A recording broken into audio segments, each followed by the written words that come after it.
Hey everybody, it's Jason Blaha here, and I'm a little bit hoarse today, so hopefully I'll be able to finish these Q&As. But let's go ahead and knock this out. First question. I'm currently running Greyskull LP with frequency method, chins, and push-ups. What do you think of the program? Also, I want to substitute the overhead press for a push press after watching you talk about it. Is this fine, even though the last 3x5 set is amrap?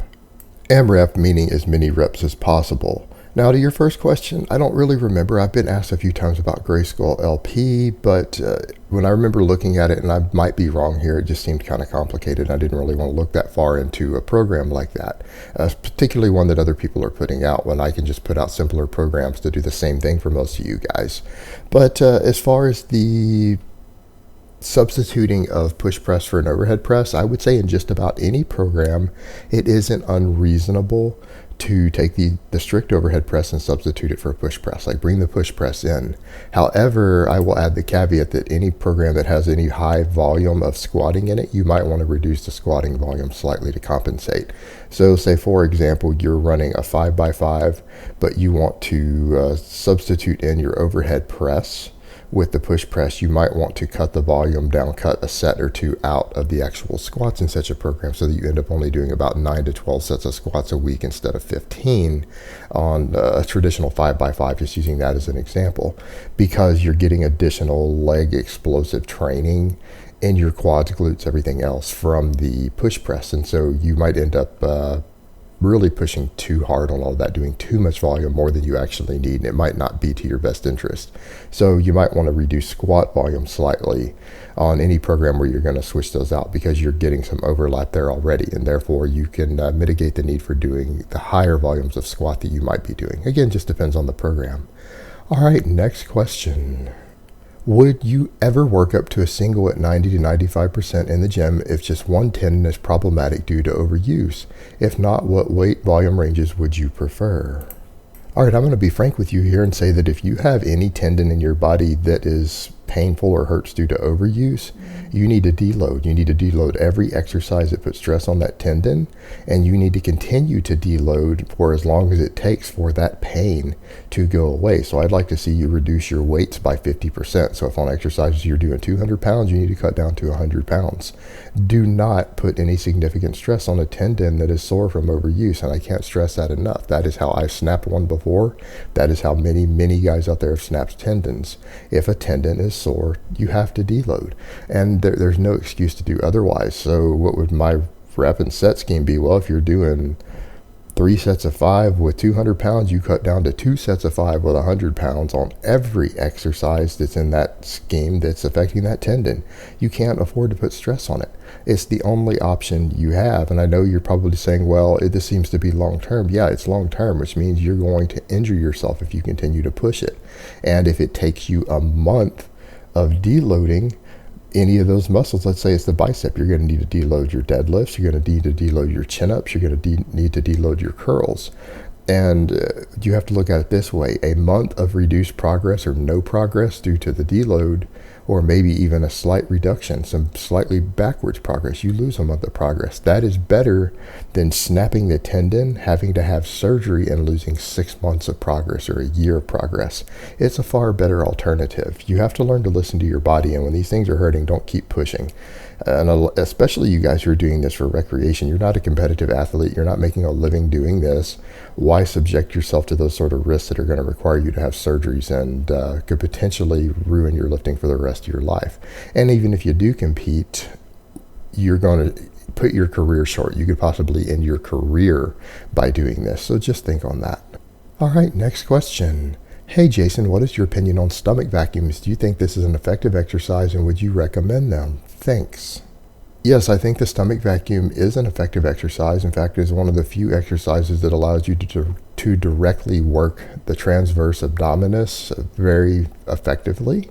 Furthermore, because of the potential of this exercise to help a person suck their gut in even when they're not training, those of you guys who are out there chasing aesthetics, particularly that classic 1960s aesthetic look, this is something you should probably be doing. All of those guys did it back in that day, and that's one of the reasons they tended to have kind of a sucked in gut look and a smaller waistline, is because of this exercise. It was something used very heavily by everyone from the Bill Pearl era and Larry Scott up to Arnold Schwarzenegger and Frank Zane. A lot of these guys utilize this exercise every single day. So you guys chasing this whole aesthetic thing, which I'm not necessarily the biggest fan of, but if you're chasing it, this was, for that era, that look, this exercise was considered to be critical by these guys, and they did not consider it to be optional. It's something they did every single day. All right, next question.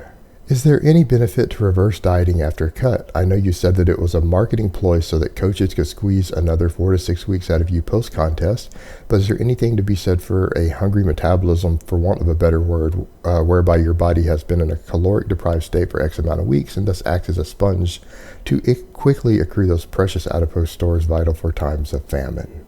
You are absolutely correct when you say that I believe reverse dieting is nothing more than a ploy created by coaches to sell ebooks and coaching services. It doesn't have a benefit out of psychologically helping some people who have body image disorders not freak out when they regain water weight after they do a competition. As far as this other question goes about your adipose tissue acting like a sponge, it does that all the time. Whether you dieted or not is irrelevant. It's just that after you dieted a long time, you get hungrier, so you eat faster, and you seem like you gain fat more quickly because you regain water weight quickly. Anytime you're in a caloric deficit, you also lose water weight that will return pretty quickly. And a lot of times people who have gotten ultra ripped have lost 10 or 15 pounds of water weight, and that can come back very, very fast. But yeah, the human body is designed to survive famines. Your body will always soak up extra calories easily into your adipose tissue given an opportunity. This doesn't change it. It's always like that. And the other factor that you need to consider there is that when many people do these cuts, they've taken themselves to a body fat level that is unhealthy to be at. And because let's say they've done some sort of contest prep that's 16 or 20 weeks long, they may have been at an unhealthy body fat percentage the final 6 weeks of it. You don't need to stay at that any longer. Those people, if they wanted to walk around looking ripped, get photos or whatever, they had a 6-week window to get that done. If they care about their health or their fitness at all, they need to listen to their body. Their body's telling them that they need to regain body fat, that they need to regain weight for their overall health purposes. Your body knows this at this point. It knows it is in danger of starving. It knows that you are harming it. So yes, it's going to want you to eat more. Well, go ahead and regain some body fat. Stop worrying about this, because you're going to hurt yourself in the long term by maintaining far too lean of a body fat percentage when you had all the opportunities you needed to get photos and everything done during that 6 weeks and the few days after whatever your competition was. There's no point in a person maintaining that long term. It can only hurt you. Listen to your body and put yourself back up to a reasonable healthy body fat percentage, which is going to be for men like 10%, for women about 19 or 20%. Don't try to stay that lean. Just listen to your body. It actually knows what's best in this case. Don't do these things long term. It's just going to hurt you. All right, next question. Any tips on how to combine powerlifting with MMA without interfering with each other? I powerlift 4 times a week, and I plan to train for MMA 3 times a week, and maybe try some amateur fights in the future, although powerlifting remains priority. Also, should I do MMA the same day as I lift weights, lifting obviously first, or on different days? There's nothing wrong with doing physical activity every single day, particularly if they tax completely different energy systems. I'm going to recommend that you powerlift the 4 days a week and do your MMA 3 days a week. And as you get more involved in the MMA, you might want to consider cutting the powerlifting back to 3 days. There's no reason you can't get brutally strong and even compete in powerlifting on a 3-day-a-week schedule if you had to.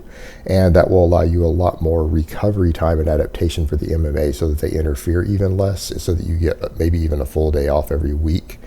Particularly, again, with such a high frequency of powerlifting training at 4 days a week. The 3 days might be better in the long term as you get more into it. Now, as far as them not interfering as well, you need to keep them into separate seasons, meaning don't do a powerlifting meet within a month of an MMA match. What I'm going to recommend is you break them up. So what you might want to do, if you're going to do an MMA match, a couple of amateur fights, you might want to back off on your power training, reduce all your weights down about 5%, cut back to just maintaining, maybe even cut back to powerlifting just twice a week for the final 4 to 6 weeks before a fight, so that you can maintain your strength and power, focus more on your conditioning and more on your technique work and sport specific work for what you're doing. And that way you aren't going to have the powerlifting training interfere with your body's adaptation and learning patterns for the peaking for the fight, and then take a month off from the MMA training other than just the really basic stuff. If you've got a powerlifting meet coming up, do the same thing. The final 4 to 6 weeks before any powerlifting meet, your MMA needs to go on a back burner. You need to just keep it very, very light, very rudimentary, and just keep your skills up so that you can focus on peaking for a meet. Because remember, when it comes to some of this stuff, you can cross-train, you can train for multiple disciplines, multiple sports, endeavors, but just remember, when it comes time to actually compete, you need to put all of your focus into one, and the other has to actually regress a little bit, ideally to allow yourself to peak for the competition, because you don't want to be a jack of all trades and master of none. All right, next question. Hello, Jason. I'm a big fan of your linear periodization strength program. My maxes have increased to 230 kilo deadlift, 180 kilo squat, and 110 kilo bench press at 75 kilos body weight. That's actually not bad at all. My question is, in your program, what would be the most efficient accessory movement to add into this program for overall hypertrophy and muscular development for areas such as arms, back, traps, shoulders, without impeding recovery, since the main compounds already fatigue me quite considerably before moving into accessories? Many thanks. Good question, and what you need to remember is that the linear periodization program is already a very comprehensive program. The main lists are going to fatigue you a lot, and so by the time you get to the accessory movements, you're not going to have a tremendous amount of strength left. So all you're trying to do is create a little bit of metabolic fatigue in your weak points. Just for overall shoulders and arms, I might recommend that you stick with just a couple of extra movements, maybe some chin-ups, just straight body weight chin-ups, not weighted, given the difficulty that's already being put on your back and everything, just the stress that's put on it in this program. Chin-ups with just your body weight and some face pulls will probably finish all of that out. They'll help finish off your shoulders. They'll work the side and posterior heads of your deltoids, your traps further, your rotator cuffs. The chin-ups will help with your arms, upper back, everything. That should go ahead and help hit any of those weaknesses that you're concerned with without overly fatiguing you. So that's what I would recommend you do for your specific application. The things that you're wanting to bring up more, definitely just body weight chin-ups and face pulls should work wonders for you there. All right, next question. Are weighted dips in the 5x5/3x5 range following a similar progression an acceptable substitute for benching? Would you say a dip is more specific for MMA and boxing, ignoring the push press for a moment, if they only had the choice to do one or the other? Is it an acceptable substitute in that situation? Yes, absolutely. The bench press can be cut out and be replaced with dips for overall athleticism and size and strength, as long as you're not playing American football, you are not competing in powerlifting, and you're not a younger guy who is concerned about guys asking him how much he benches. Again, that's one of the reasons I always keep the bench press in programs. It's very, very important, it seems like, in young men in gym culture, to be able to prove that they have a strong bench press to others. And if you're not doing the bench press, you can't do that as often. And I know it's a silly point, but it's a big deal to a lot of people, so I take that into account when I write programs. But for someone who's purely doing MMA and boxing, yeah, they're absolutely interchangeable. And can you do weighted dips in a 5x5 or 3x5 successfully for this? Yes, you can, absolutely. Just be very, very careful with always training through the same range of motion so that you don't injure yourself, and paying attention for injuries, making sure you don't get intersternal pain, making sure you don't dip so low on the dips that you hurt your rotator cuffs and your shoulders. That's just things you need to be aware of when you start doing heavy work like that in sets of 5 on dips. Be very, very aware of those things, and take precautions, and always be ready to catch yourself at the bottom so you don't dip too low with the little stands down there for your feet. And again, just listen to your body. But in terms of overall athleticism for contact sports or combat sports, yeah, I think that the weighted dip can totally replace the bench press in that situation very successfully. But as you mentioned, push presses, make sure you do those. All right, next question. What are your thoughts in regards to training modalities for older individuals, 60 and older? Would you recommend they do mostly body weight free weight resistance type training, machines, hammer strength where it is near unilateral movements, or a mixture of all three? As far as machines go, the only role I'm going to see for machines for older individuals is when they're still in the learning phase and you need to just rebuild some basic muscle and some basic bone density until you can get their core and their stabilizers strong enough to do real resistance training. And then once you're able to do that, I would cut the machines out completely. They're older people. They really need more functional motor patterns. They need to make sure that most of what they're doing works their full body. They need to improve bone density. They need to improve joint health. There's a lot of things they need to work on, and these are the way that they're going to do that. This is how they'll keep from hurting their joints and everything, by balancing everything using big, heavy compound movements. And obviously, you don't want them to do really heavy weights. 60 and older individuals shouldn't be working above, in my opinion, about 70 to 75% intensity for the most part. But they need to be working on, again, heavy barbell work. Again, I'm calling it heavy, but it's really not in that case. But big compound movements with barbells, body weight movements, definitely if they're strong enough to do them with ease, body weight movements with added resistance later. But as far as machines go, no, the machines and even isolation work are not really what you want for these older individuals. It's not going to help them rebuild the base that you really want to rebuild in them, particularly to protect their joints, their connective tissue, bone density, all of that stuff. You got to remember, in older individuals, you're looking at overall health a lot more than younger kids in the gym who are just concerned with appearance. Older individuals really have serious concerns and aging related issues that they're trying to reverse. And it's not just about muscle mass. It actually is about balancing muscle around joints, connective tissue, bone density, turning around bone demineralization. All of that stuff is very, very critical for these people. And big barbell movements and body weight movements that, again, utilize the whole body as much as possible is going to give them the most bang for their buck. All right, next question. When structuring a Bulgarian-lite program 4 to 5 times a week, do you see any problem with the drop back sets being in the higher end, say 3 by 10? If not, how would you maximize leg hypertrophy within the program?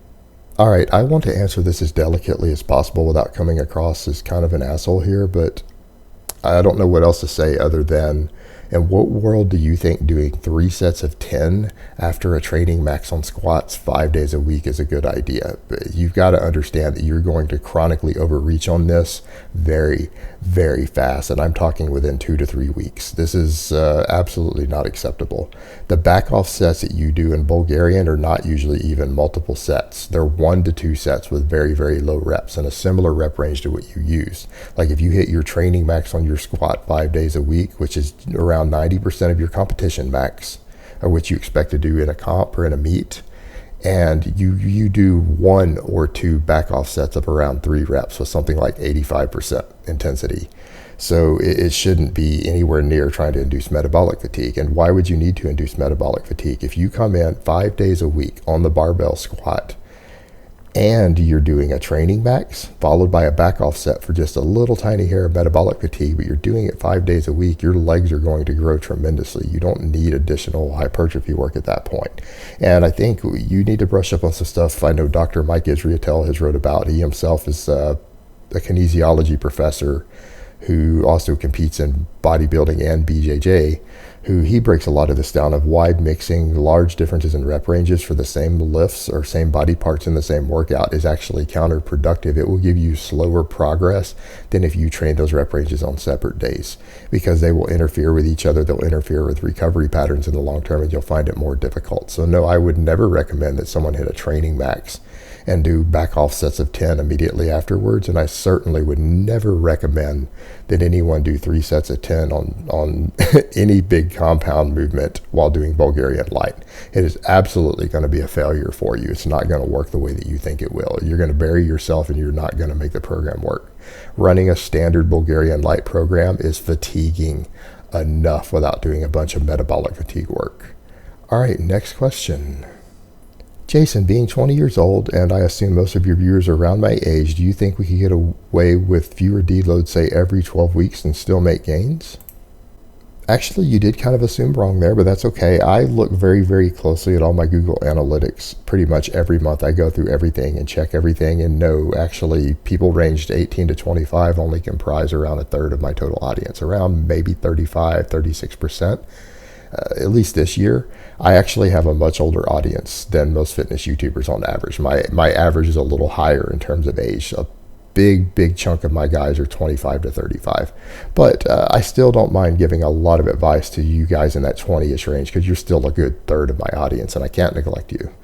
But to answer that question, yeah, guys in their 20s can get away with fewer deloads. You can probably go 12 weeks without deloading. Guys in their 30s shouldn't be doing that.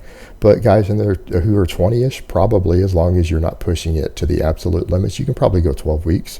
But I will add the caveat there that you still need to listen to your body. You need to watch for signs of overreaching. You need to watch for signs of inflamed connective tissue, because that will bury you no matter what. It doesn't matter how old you are or what drugs you're on. If you continue to push and do not deload, when you start getting inflamed connective tissue somewhere or tendons that hurt, you are absolutely asking to go to Snap City. You're asking to be injured and to rip a tendon, or you potentially even rip a tendon off the bone and need surgery for that muscle and that limb or that part of your body to work properly again. So you need to be paying attention to those things and deload no matter what. Even if I say, hey, a 20-year-old can probably get away with 12 weeks, and at week 6 your left bicep tendon or your left triceps tendon starts to hurt, you need to deload anyways. Absolutely listen to those things. All right, next question and last question of the week. All right, guys, and this is a personal question, so it's an off-topic question, and if you're not interested in these, feel free to go ahead and bow on out. But here's the question. You've previously said that you've never really had a problem with attracting women. However, see a lot of my funny friends getting absolutely nowhere, sometimes including myself. Is some people just naturally attractive without having to do anything at all? What's your opinion and experiences? Is there something a person could do to change this? Alright, as much as the trolls and other people might not want to admit it, I clearly have 2 ex-wives, and I have a current girlfriend who is very heavily involved in my life. Now, you guys argue oftentimes about how hot she is or not. There seems to be a mixed consensus depending on who you ask, but the point is, I clearly do get girls. It's not really been a problem for me. So what would I say you're possibly doing wrong here? You're trying too hard. You're absolutely trying too hard. And I don't mean that you shouldn't let a woman know you're interested once you have her attention. The worst thing you can do is to not let her know exactly what your interests are and make those very clear very early on. But if you're trying to just attract them in a social setting or a gathering, the worst thing that you can do is walk in there with the intention that you're there to try to attract women and chase women. That actually will put out a signal that makes you come across as desperate or trying too hard. The absolute best thing you can do, what I mean by the funny guys, the funniest guys I've ever known who just attract women actually are just naturally funny and hilarious, and they just love having a good time.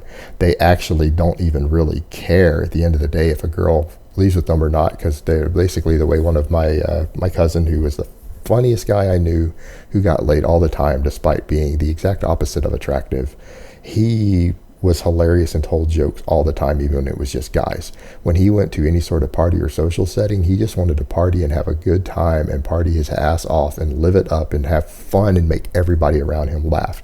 And the way he worded it was that I don't care if maybe there's a girl I saw and liked across the room, but I'm not going to waste my time chasing her, because if I'm just funny enough and I have a good enough time, eventually some girl's going to throw herself at me anyways. I'm going to get one of them and maybe 2 or 3 of them, and I'll just pick the one that I want, because they'll come to me if I'm just chilling and having a good time. I don't need to go pursue them, and maybe I might not get the one I want, but eventually a hot one is going to hit on me.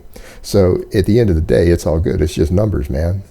And I think his attitude, it worked very, very well. And that's really all you kind of have to do. Women like that. They like the guy who's just having a good time, who's not there specifically chasing them, trying to get in their panties. The guy who's just having fun is fun to be around, purely because of the fact that he is enjoying himself and he is happy and he's just chilling and doing his thing. That actually makes him attractive, because he's just fun to be around, because he's having fun. It makes it completely unawkward for them and natural to just be around that person. So they're going to be drawn to them. And if you're out there trying, instead of just going into a social setting because you genuinely want to be there and you just want to have a good time, again, will make you reek of desperation. And nothing puts women off faster than desperation. Someone who's just confident and having fun is actually fun to be around. And if you're fun to be around, women will want to be around you in general. It's pretty straightforward. All right, guys, but that's really all I have to say on that today. I hope it's been informative, and I will talk to you guys next time.